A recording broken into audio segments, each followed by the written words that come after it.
most surprising thing you learned in doing research for the new publication of Acharya S. Christ Conspiracy? How do you think your views differ and converge with hers? Derek Bennett. She is much more centered on the astrotheology thing.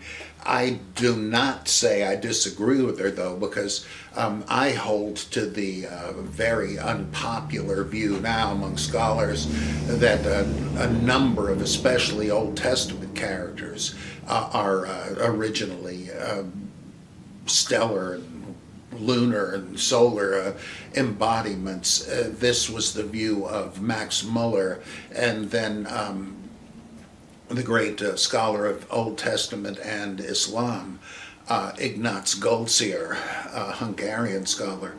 In his book Mythology Among the Hebrews, he explains in great detail how the names and or the stories of loads of Old Testament characters mark them as originally astrological entities which they thought had personalities, like, you know, the sun. And it was a later development to say there is a god of the sun, Apollo. No, it was originally the sun, and then there's the step down to a god in charge of it, and then a demigod begotten by that god who has some of the same powers and responsibilities, but was fathered by a mortal woman, like the sons of God, daughters of men, which is another case, the same thing.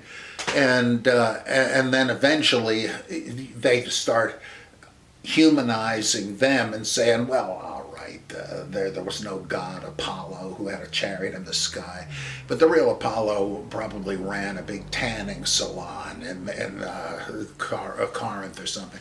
And of course they didn't say that, but they did say there must have been a Hercules. He was a great strong man. There must have been an Ares, god of war, but he was just like the Norman Schwarzkopf of the ancient world.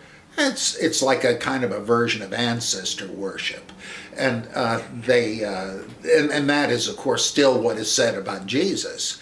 And I believe Acharya is saying that Jesus, the Buddha, and others were originally the sun. Well, I can't say that's wrong. I mean, it's pretty striking when you suggest that the 12 apostles are the 12 signs of the zodiac, just like the 12 labors of Hercules certainly were. And there's the story where, but it starts. It's an embarrassment of riches, because she would think of Jesus on the Mount of Transfiguration. In Mark, his clothes begin to glow like no launderer on earth could bleach them, it says. And that's like it's like a Buddhist story. They're seeing the heavenly form of Jesus that always exists, but that is shrouded from the unenlightened. Origen said that different people saw Jesus differently depending on their level of perception. In Matthew, it's a little different. Jesus' face glows like the sun. Well, that sounds even more solar, but he's probably borrowing it from Moses. And now Moses must have been a sun god. So does that show that is that evidence that Jesus was a sun god, or that he's the new Moses, and that Matthew, who made this redactional change, no doubt was not even aware of the astrological stuff? It's hard to say, and there's so many other things that seem to feed into the Jesus character. But again, you got to wonder, well, what was the origin? And what she says could well be true. I mean, even the idea that Jesus was a kind of Jewish version of the god Soma, the visionary mushroom of Vedic religion. I mean, people hear about John Allegros, thought Jesus was a mushroom. This guy's crazy. He's wearing a tinfoil hat like Price. No, I mean, it might be hard to prove. It might be very difficult I mean, there's more evidence for other views, but we know this is what they did with Soma. They personified this stuff into a god. And so when you have an analogy like that, you can't just laugh it off, but you have to say it's speculation when it is, and so on. Let's see. One place where I don't agree with Acharya is she speculates that the similarities between all these ancient religions, East and West, were the result of a big conference where the leaders of these religions got together and sort of did committee work coming up with Jesus, etc. I think you really need some kind of evidence for that. Not that it couldn't have happened, but that seems like an unprecedented ecumenical thing, and it's unnecessary anyway for her own view, because the strength of the astrotheology thing is you can explain the similarities between the religions insofar as they're based on the night sky that everybody sees. So I don't think you really need the one if you've got the other, and the other one seems less plausible to me.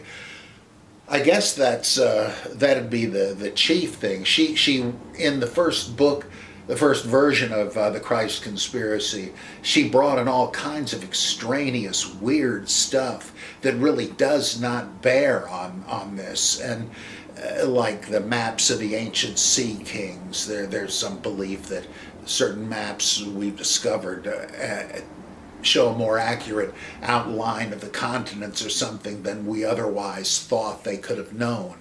And so on. That's dubious anyway, but who cares for the sake of this? What does that have to do with the historical Jesus? And she got into weird conspiracy theories. She said the Pope is the master mason and all of this stuff. Nah, but even if it's true, it just doesn't matter. But she quickly dropped all of that stuff. And she realized it just wasn't germane or wasn't defensible. And already in her later books like Christ in Egypt and Sons of God and so forth, you won't find any of that stuff. But what you will find is an astonishing depth of research. Stuff like the connection of Dionysus and Moses. I never heard of that, but she shows from ancient sources that many thought they were the same. And one thing that I kind of called her on originally was the old theory by scholars who are now considered sort of pseudo-scholars that there were representations, either like sculptures or drawings of sculptures that no longer exist, of crucified gods that might have been intended as Krishna and the Buddha and so forth. And some of that is pretty iffy, but she had a point. This is really kind of strange. I mean, I tell you what, it's just like archaeologists have discovered in, I think it was Mohenjo-Daro, this ancient lost city in India. There was some sort of a bas-relief with a man, a human figure, sitting in the lotus position. He had deer horns coming out of his head, and he's surrounded by animals. Well, that's pretty striking. There's something virtually identical found in Ireland. I mean, that's so weird in a way. How would that be coincidence? And Jan Puvel, I think a Finnish mythology scholar, points out that you can kind of you can plot the expansion of mythology along the same track as the expansion of language and the Indo-European languages. I mean, that's all, through Europe on into India. And so you would have to assume that as people carry that language and its offshoots geographically, their myths and so forth went with them. And so You know, and so I began to think, yeah, we sort of can explain this, but that's consistent with Acharya's theory that there was a more widespread commonality than modern scholars are willing to accept. And you know, the other day we were talking about ideal types and such, and I may have meant to mention at any rate that it's sort of I think a bad development that even very erudite scholars have sort of forgotten what an ideal type is. Like Helmut Kester in one of his books talks about the mystery religions and kind of laughs off what an earlier generation of scholars said, that, okay, here, Mithraism was a mystery religion, and this was, and that was, and they have these points in common. And he said, well, really, they're just like secret societies or some, but they don't have that much in common. Yeah, they do. And it's like he's saying, since they're not like Xeroxes of one another, we don't need to bother with the similarities. Yeah, I'm afraid we do. And that's sort of going on here too, that you or the thing with the astrotheology, the arguments given by Goldseer that Samson was a sun god and so on, you can't just say this is out of fashion. What do you make of this? I mean, this is intriguing, compelling evidence. It doesn't mean nothing. Conservatives and apologists will note oddities in early manuscripts and things that don't seem to fit the standard view of the development of Christianity, and they say, well, where there's smoke, there isn't necessarily fire. It doesn't really mean anything. The stuff is anomalous, like Irenaeus thinking that Jesus was crucified in the 50s under Claudius. That doesn't mean anything. I mean, I'm not sure I know what it does mean, but you better have some way of explaining this. But instead, it's like I said before, if you can't prove the standard story is wrong, we're just going to keep believing it.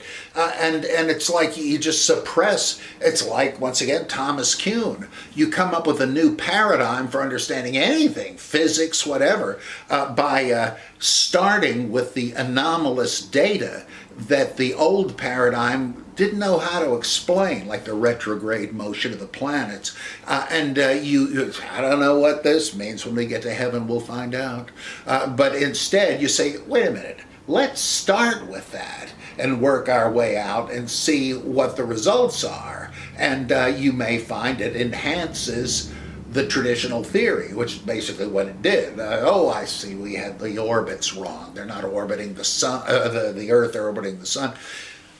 And you may improve and not have to just reject the old view, but they're singularly unwilling to do that. Or Bruno Bauer, in his book Orthodoxy and Heresy in Earliest Christianity, he goes into all kinds of odd little things, like the fact that in, I think it was Edessa, where Christianity caught on real early, the first ones, and those who were first called Christians there, were Marcionites. And once Catholic Christians came in, they had to call themselves something else, so they became known as Paulicians, after the Bishop Palut, who brought Christianity there. Walter Bauer, I hope I said. He said, no, that's got to mean something. And if you look at a bunch of other weird little sore thumbs sticking out, you find that they do indicate a pattern that undermines the traditional view that Jesus taught the disciples, they taught the bishops, they taught us, and that's it. Anything else, people are just hallucinating. And you have to start with the weird stuff. Interesting. So I got a comment real quick, because Derek Bennett's the one who asked this question. He wrote the Dying and Rising God thing that's in that book coming up. Great piece, too. You liked it? Oh, yeah. Maybe I can get your comment on that. And one thing in that vein of the Dying and Rising God, to get just a brief little, because I know you probably have something to say about it. I just wanted to ask you on that. And the crucified Savior Messiah type thing. That's a theme. Someone wrote 16 crucified Messiah book, and I had Christopher Hansen recently on the show. Brilliant, well-read kid. He literally goes out of his way, in my opinion, to like absolutely not accept the ideas of mythicism, in my opinion, even though love him to death. He makes the idea that like this is all bogus. It's already been debunked and proven wrong. Now, my question about the crucified Messiah one, because we can go into Dying and Rising Gods after this, so you just comment on Derek's and then we'll move on. The crucified saviors, how strong do you think that idea is? I mean, you show a lot of overlap with other stuff, right? It wouldn't shock me if all this other stuff has similarities. They don't necessarily have to be crucified, I guess, but there is a night sky celestial body that seems to look like a cross. And is this valid, the person who wrote this book? I'm sure you've read the book. Kersey Graves, I think. Have you heard his criticisms from people? And what do you think he had anything there? And do you think the criticisms were valid? The criticisms are valid because when he wrote, not much was known. And in fact, some of the crucified saviors he talks about are really the same guy, with different spellings of the name and all that. So it's a notable book, but it really is kind of outmoded. And he also has his businesses where the Buddha was supposedly crucified. There's not really evidence for that, or Mithras. I've heard that said, and I wrote to the great authority on Mithraism, David Ulansey, and I said, is there anything to this? I've done a bit of study of Mithraism, doesn't sound right to me. He says, there's nothing to that. So who knows where they got it? They're pushing some of these things way too far. Right. But like Acharya brought up, the crucified Indian deities that may be intended as Indra or Krishna or whatever. I'd like to see somebody give a good explanation for that because we don't have much data on it. But is there data that suggests that this was a real mytheme of dying and rising gods and so on? Well, yeah, I think so. Though it's not the whole package like it is with dying and rising gods like Tammuz, Osiris, Hercules, Attis, Adonis, and so forth. But there are crucifixion parallels, like Cleomenes, a radical king of Sparta, who was sort of a communist. He wanted land reform and redistributing the big estates to the poor. Well, this didn't go over well. He got deposed and chased out of whatever Grecian city-state it was. And he went around the Eastern Mediterranean fomenting this Green New Deal kind of thing. And he was finally caught up with in Alexandria, but in Egypt somewhere. And the authorities killed him, and or maybe they were on his heels, and he and his followers. It may have been like Masada, I forget, where they killed each other rather than falling into the hands of their persecutors. And there's a scene in that where when the Romans caught up with them, they checked by poking them with a sword as to whether they were really dead, which sort of reminds you of the thing in the Gospel of John with the spear. That's not that significant, but then they exposed the bodies on crosses, just like in the Old Testament, they hung up the corpse. You didn't die on the cross. Well, they put Cleomenes up there, so he was a crucified king, a champion of the people, but dead now, and it says that his women disciples gathered around the cross and testified that a snake, I think I've heard one version where a snake wrapped itself around Cleomenes' face, and another one where it said that an eagle or a vulture or something perched there to frighten away the other carrion birds because they didn't want him defaced. And when they saw this, they said he was a son of the gods. I have to say that is too close for comfort. The rest of the story doesn't exactly fit, but that really doesn't make any difference. Also, I make a big deal in, I guess, deconstructing Jesus and the Incredible Shrinking Son of Man about popular novels. We have like at least 3 of them from that period. We can't define it exactly, but it could be right around the 2nd century AD, where there are these ill-starred lovers are separated. The woman, the fiancée, they're like in movies, the couple is always rich and they're more interesting to people. And they entomb her thinking that she's dead when she's not yet. She's rich. And so these tomb raiders see that this empty tomb is now filled. And they say, oh yeah, they were rich. I bet there's all kinds of goodies in there. Funerary tokens, as they called them. And so they opened it up. And wouldn't you know it, just about now, the woman is waking up from the coma. And they say, oh my God, here's a witness, what are we going to do? I said, well, let's take her with us and sell her as a slave. And so they do. Well, her fiancé shows up to grieve at the tomb and says, it's open. What happened? He goes in there, he sees the funeral shroud, but there's no body. And he says, the gods were jealous of her beauty and they've taken her up to heaven. And then they realize what's really happened. And so he goes after her to find her and goes through these wild adventures. And eventually he is condemned to be crucified.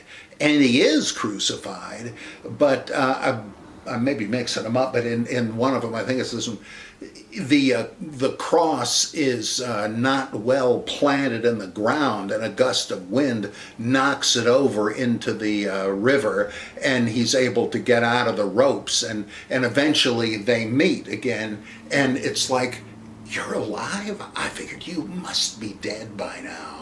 And it's, are you sure you're not a spirit? And so you have the empty tomb, the false death of one character, and the crucifixion and survival of the other, and a reunion scene where they think you must be dead, right? No.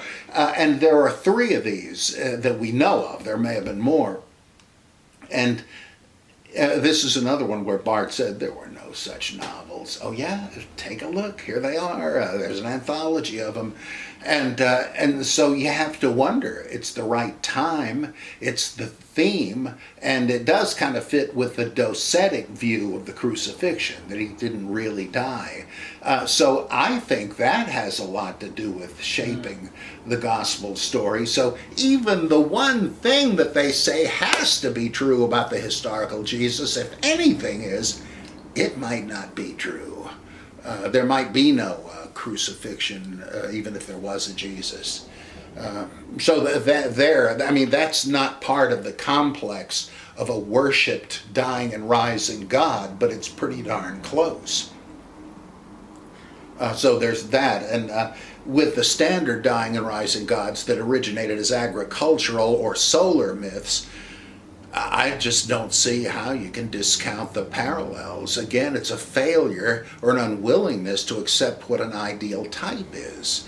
That they're all clustered around this Eastern Mediterranean thing. They all seem to have the same basic script, including the holy women looking for the body, whether it's Isis and Nephthys or Cybele or Anat, whatever. And some of them are hundreds of years older, demonstrably, than the New Testament. And so I just don't see how anybody can say that.